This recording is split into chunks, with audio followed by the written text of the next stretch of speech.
Um fator interessante das descrições é que em muitos gêneros ela nos permite o trabalho de abstração, né, de interpretação. Então a descrição ela pode ser técnica, mas ela pode ser também uma descrição fantástica, uma descrição mais literária, uma descrição mais artística. Então você tem a possibilidade de imaginar aquilo e fazer com que aquilo seja montado da sua maneira na sua cabeça com base naquilo que está sendo dito. Esse é um dos problemas dos livros que se tornam filmes, né? Se você pensar em um livro, por exemplo, o Código da Vinci, né?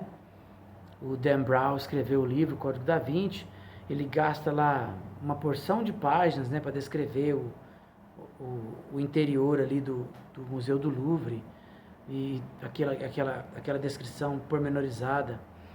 No filme, aquilo é um passeio que a câmera faz pelas paredes, pelas telas, pelo piso e logo mostra as personagens ali já no movimento delas e aquilo já se foi, um monte de páginas foi embora nessa brincadeira. Então gera um problema, né? Quem jamais viu o Museu do Louvre, lendo só o livro, ele vai montar na cabeça dele uma imagem do Museu do Louvre, né? Então é mágico isso. Se você ler a Machado de Assis, por exemplo, ele faz as descrições dos ambientes, ele diz, por exemplo, qual que é a madeira do móvel, se o móvel tem verniz ou se não tem, se ele já é um móvel antigo, se não é, qual que é, assim, é muito interessante, né? Você percebe o barulho da escada, que já é envelhecida, alguém pisa na escada, o ranger dos degraus da escada, pelo peso daquele que é o pisante ali. Então, assim, o corrimão áspero, o cheiro de mofo, você pega, por exemplo, lá a prece do Guarani, escrito pelo Zé de Alencar, tem um trecho do livro Guarani, que chama Prece, é belíssimo, ele vai descrevendo até a latitude, longitude, conceitos que a gente até tem dificuldade de entender, e ele vai descrevendo toda a natureza e vai fazendo toda uma pormenorização da natureza ali, naquela mata onde vive a tribo Guarani. Ele fala das frestas do sol que atravessam as copas das árvores e que bate no chão e que reflete na folha molhada pelo orvalho da madrugada. Ah, vá tomar banho na soda, né? É muito detalhe, é belíssimo. Se você ler, por exemplo, ali o João Cabral de Melo Neto, né? Morte e Vida Severina. Se você lê Os Sertões, do Euclides da Cunha, se você lê Grande Sertão Veredas, do Guimarães Rosa, você quer beber veneno e deitar numa BR para morrer logo, né? Os caras são geniais, esse povo é genial no trabalho de descrição. Então a descrição ela pode ser muito rica, né? Porque ela pode ser uma descrição técnica. Por exemplo, a descrição de montagem de um aparelho. Essa descrição ela é técnica, né? Não tem jeito de você interpretar ela. Ela precisa ser muito bem delimitada. É o cabo X ligado ao plug tal, né? É a peça tal que conecta na outra peça tal. E ali tem toda uma descrição que é muito técnica, não cabe interpretação. Mas a descrição literária, fantasiosa, então é isso, né? Você pode, além de ser técnica e pode ser literária, mas pode ser real e pode ser fantasiosa. A descrição pode ser literária e real, mas pode ser literária e fantasiosa. Por exemplo, né? Eu posso dizer assim: o lugar era um ambiente sagrado. Seres supremos viviam ali. Praticamente residiam naquele local. As paredes causavam inveja aos mais finos museus do mundo. Tal era a capacidade artística de sua expressão, em suas pinturas, em seu acabamento. O piso trazia o mais fino mármore que espelhava as pessoas que por ele passavam e que nele pisavam. O teto causava inveja a Michelangelo, ao ter pintado a Capela Sistina e não ter alcançado tal maestria. frente aos seres supremos que ali viviam, seres inteligentes, seres brilhantes, uma tela, um portal para o universo do conhecimento que os levava por meio do saber para o infinito do conhecimento, levando eles a ainda mais o alcance de sua supremacia, de sua soberania ante as outras espécies mundanas que com eles conviviam.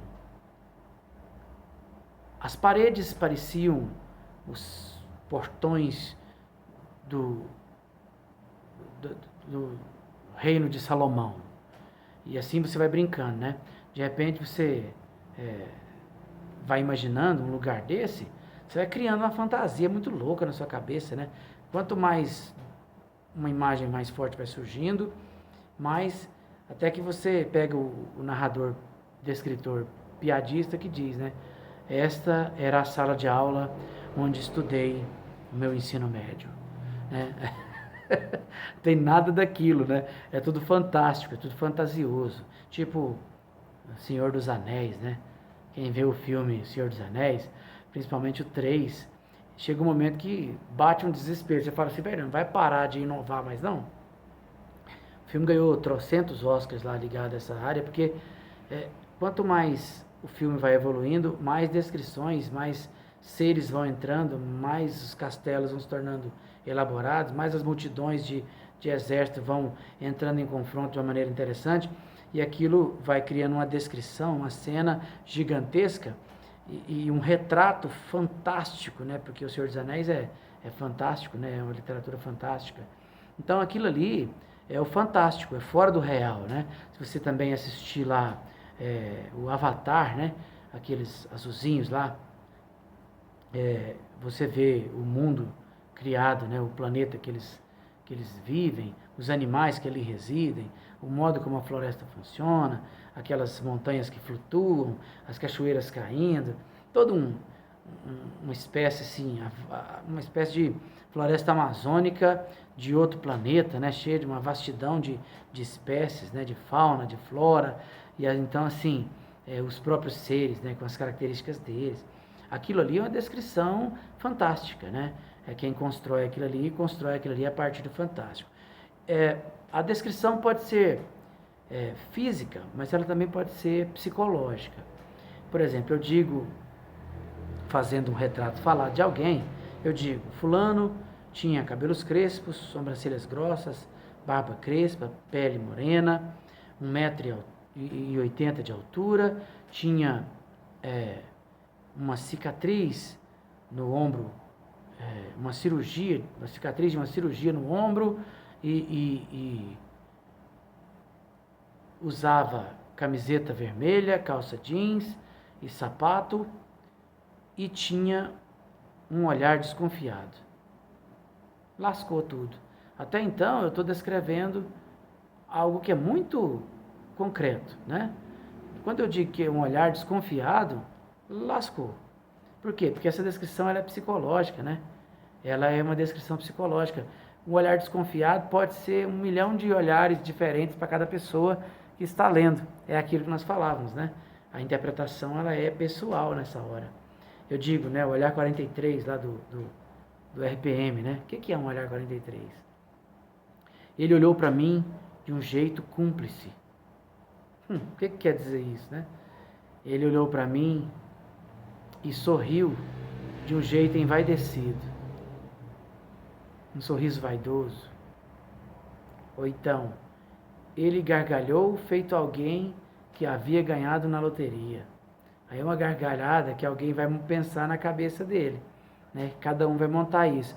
Então a descrição é concreta ou psicológica, a descrição ela é real, ela é fantástica, ou ela é técnica, ou ela é literária, né? Então ela vai montando características. Se você vai descrever alguém que você gosta, um familiar seu, você geralmente fica só na característica física, né? Você diz assim, minha namorada é uma gracinha, ela é baixinha, tem cabelos lisos, batendo no meio das costas, cabelos negros, ela tem os olhos claros e a pele clara, sobrancelhas finas, mãos pequenas, unhas rosadas, lábios rosados, dentes brancos, é carinhosa, é meiga, é delicada, é educada, muito amável. Repare que você parou de descrever aquilo que é palpável, aquilo que é muito mais empírico, mais visível, para começar a dizer que é amável, carinhosa. Essas coisas, para cada um é uma coisa. Na hora que entra para esse campo aí, cada hora, cada um vai montar isso aí. É aí que entra a riqueza, né, das personagens, né? Por exemplo, quem assistiu o filme Troia deve ter rido muito, né? Se leu, por exemplo, a descrição, se imaginou a personagem Aquiles da mitologia, o personagem grego do Aquiles, e depois vê lá o Brad Pitt como Aquiles, né? É muito engraçado, porque não parece, né? O Aquiles ali do Brad Pitt, ele tá parecendo mais Narciso mesmo, né? Um Narciso guerreiro, assim. Só faltou ele afogar e morrer no filme. Muito mais Narciso do que Aquiles. Outra descrição interessante também, que a pessoa entra em colapso, né, é Hércules. O cinema coloca Hércules como alguém que fazia academia e tomava anabolizante na Grécia Antiga, né? Já a literatura, não, coloca Hércules como um homem forte, um semideus forte, mas forte no sentido de ser o mais forte do mundo, no processo de realização do seu objetivo, no processo de não desistir, de enfrentar o desafio que está adiante. Então, cada trabalho de Hércules é uma representação desses desafios, né, que nós temos cotidianamente em nossas vidas, e às vezes achamos que são trabalhos impossíveis, mas não. Nós podemos ser como Hércules e trilhar a distância e fazer com que cada trabalho seja realizado, né? E a gente então vence cada desafio para provar que nós somos seres dignos de sermos o que já somos. É belíssimo, né? Falando em belíssimo, eu lembrei agora, falando isso, de Juca Pirama. Quem não leu Juca Pirama, eu sugiro que leia. É muito pequeno o livro, e é um livro que conta a história de uma tribo cujo principal elemento, principal personagem é o Juca Pirama. Juca Pirama traduz-se como aquele que é digno de morrer. É uma história linda, altas descrições da natureza, das tribos, fantástico. Eu aconselho. E já havia aconselhado vocês lerem, né, a Cartomante, também A Terceira Margem do Rio, tá certo? Então assim, vai anotando, é leitura para descanso, leitura para repouso. Muito legal, vale a pena demais.